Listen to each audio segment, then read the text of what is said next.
wabarakatuh. Eh, Jadi di sini kita mau apa? Wawancara tugas P5 yaitu eh, wawancara tentang pengolahan sampah yang ada di TPS Sangkuriang. Sangkuriang, Pasar Kuda. Nah, di sini izinkan kami memperkenalkan diri. Nama saya James Aditya Andun Saya Rizal Firmansyah. saya Muhammad Kezal Bani. dan ada Bapak narasumber di sini. Oh, keren. Bapak, Nama saya Agung Wiratna. oke, terima kasih Pak Agung.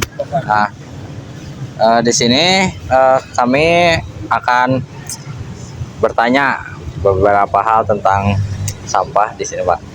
Menurut Bapak, mengapa pengelolaan sampah di Indonesia itu masih susah ditangani? Betul. Kalau untuk masalah sampah bukan tidak ditangani ya. Mungkin lebih bagusnya itu apa ya? Karena saking banyaknya warga, kita berbicara ya langsung keisi saja nih. Contoh, Ade dari sekolah mana? SMK 1 Cimahi. Nah, sekarang tidak berbicara semua kelas, berbicara satu kelas saja, berapa orang? 37. 37 per kelas. Logikanya, Ade pasti sering nyampah nih. Ya. Minimal bekas kertas saja satu sobekan, itu kita nyampah. Nah, dikali 37 siswa, ayah mau ada karasekeun. Nah, udah itu aja. Hitungnya menjadi sebelum dilahirkan manusia itu juga sudah nyampah. Satu, ibu menyusui pasti perlu susunya. Ya toh? Iya. Banyak lain lah gitu. Jadi bukan susah ditangani. Tapi kalau untuk segi sifatnya mengurangi penumpukan sampah, ya akhirnya ada beberapa faktor program dari pemerintah itu sendiri.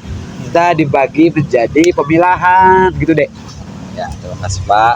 Dan menurut Bapak, tantangan utama yang Bapak hadapi dalam pengolahan sampah di tempat ini apa, Pak? Maksudnya? Jadi tantangan utama misalnya dari terlalu banyaknya sampah di sini yang membuat mungkin susah dalam pengolahannya atau yang lainnya. Yang susah itu bukan daripada segi pengolahan, tapi orangnya. Nah, sekarang dengan kapasitas yang datang ke sini, contoh itu satu roda aja, satu gerobak barusan lewat, itu taruh sekitar ada meren 40 karung. Kalau dipilah satu sama satu orang, mau kapan selesai deh? Kan gitu. Nah, jadi di situ tuh dalam pemilahan ada beberapa bagian, ada apa aja sih dek? Kompos, ya kan? Terus ada yang dipilah seperti plastik yang bisa daur ulang nanti ke depannya, ada juga untuk sisa-sisa makanan. Ada yang berbahaya. Ada jenis yang berbahaya juga, beling kan? Berbahaya juga salah satu. Ya. Nah, terus ada juga yang tidak dibolehkan dibuang. Ya apa salah satunya satu, puntennya limbahan kasur, kursi, itu sudah tidak bisa dipakai lagi dan tidak bisa dibuang karena yang memang diwajibkan di sini itu limbah warga, yaitu salah satunya bekas makan atau apalah gitu yang sewajarnya aja. Terus gimana sih cara memastikan sampah-sampah ini tuh nggak menyebari tanah sama air sekitarnya ya di sini? Kemarin-kemarin itu di sini sudah aktif pengepresan. Jadi maksudnya air rigid ya, yang boleh dibilang jadi hama mungkin, jadi kotoran. Nah, salah satunya di dalam itu dulu ada presan, mesin pres, tapi sekarang udah mau diganti. Dan air tersebut itu ada jalur khusus dan dia menampung sendiri hasil daripada presannya. Gitu deh. Dan juga gimana sih kolaborasi antara pengurus TPS ini sama masyarakat sekitar sama pemerintah untuk meningkatkan pengolahan sampah secara keseluruhannya? Oh, iya. Sudah ada beberapa bagian, bahkan bukan beberapa bagian, mungkinnya dari Cimahi juga mungkin tidak semua, tapi sudah bagian daripada tiap-tiap RW, terutama kan yang pengelola ini salah satunya dari petugas ke RW-an ya. Nah terus itu udah dibagi recah juga beberapa RT. Itu dari pemerintah setempat sudah diedarkan baik berupa surat ataukah berupa secara lisan. Tujuannya untuk apa? Satu, dari arahan tersebut dari pemerintah turunlah ke salah satu kelurahan dari pemerintah pusat nih Cimahi, turun kelurahan disebarluaskan kepada RW ke RT untuk mengedukasi keluarga. Jadi secara tidak langsung untuk segi pemilahan, ini loh plastik, ini loh hasil limbah dapur, ini loh hasil limbah apa yang bisa dipilah atau untuk margot atau apalah. Udah ada koordinasi. Udah ada. Ada langkah-langkah yang diambil untuk memperbaiki atau meningkatkan proses pengelolaan sampah di tempat pembuangan ini berdasarkan evaluasi dan masukan dari pengalaman sebelumnya. Kalau untuk evaluasi ya, evaluasi salah satunya ya menunjang daripada alat deh. Ya, pemerintah juga sekarang sudah mengadakan alat. Nah, mudah-mudahan dengan satu alat ini kita bisa maksimal lah untuk secara pengolahan sampah daur ulang kah, atau bisa direcah kah, atau dipecah kah, atau seperti apa. Yang salah satunya tetap kita kembali lagi ke tenaga manusia yang ngebuang itu lebih banyak daripada petugasnya. Lalu gimana cara Bapak untuk memberikan pemahaman dan kesadaran kepada individu atau masyarakat sekitar di sini? Kalau untuk segi secara kesadaran, justru kita sendiri punten ini beribu punten tidak semua. Banyak yang kurang sadar akan kebersihan. Salah satu contoh, kebersihan itu bukan tanggung jawab saya, Dek. Itu bukan tanggung jawab Adek. Itu bukan tanggung jawab RW, itu bukan tanggung jawab RT, tapi salah satu tanggung jawab kita semua. Contoh nanti Adek, kalau seandainya memang melihat di jalan atau beriringan dengan yang membawa salah satu motor, terus bawa kresek terus dilempar, pernah lihat nggak? Pernah. Tegur saja, karena Ade juga punya hak, salah satunya punya hak. Ade punya tanggung jawab untuk mencegah yang membuang sampah sembarangan, terutama Ade mencintai di kota Cimahi Ade lahir. Tegur saja deh, nggak apa-apa. Kasih pemahaman yang baik, syukur-syukur dikasih teguran oleh anak sekolah dia malu sendiri. Tolong Pak, buangnya ke TPS saja terdekat, jangan ditaruh di sini, karena yang namanya sampah kalau kita taruh aja satu kresek aja di situ, tunggulah seberapa jam itu pasti nambah. Nah, jadi kurang kesadarannya di situ.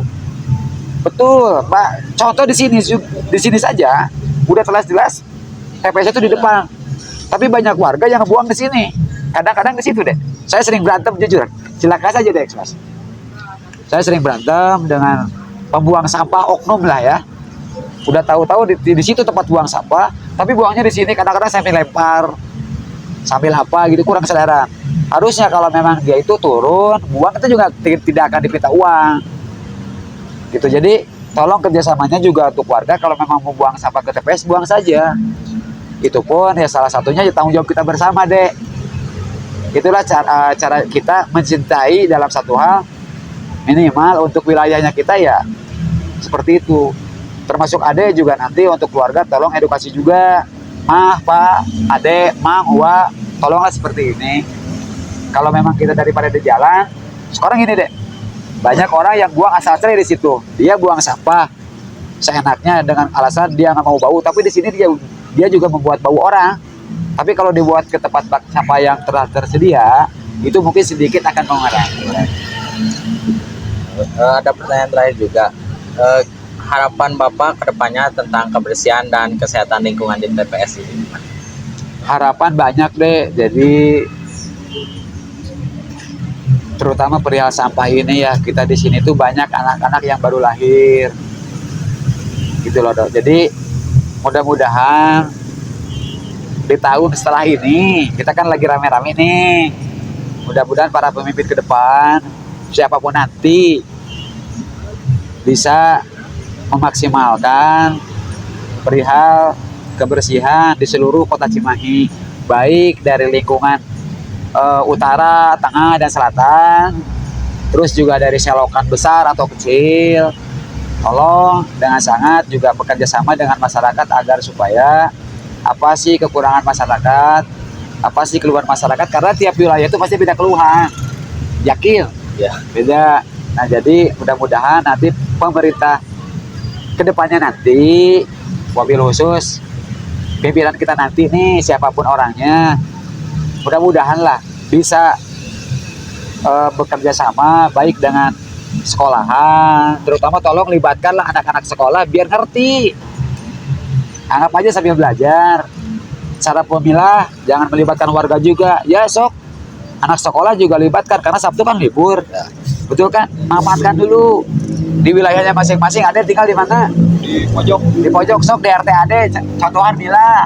Itu alangkah lebih baik, Dek.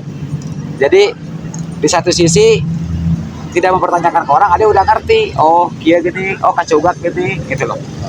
Nah, tapi tolong juga perhatikan untuk segi keselamatan ya di TPS, terutama para petugas. Itu deh. Nah, terima kasih Pak untuk sudah mau diwawancara oleh kami. Nah, sekian dari kelompok Untuk kami. kelompok kami. Assalamualaikum warahmatullahi wabarakatuh. Waalaikumsalam warahmatullahi wabarakatuh.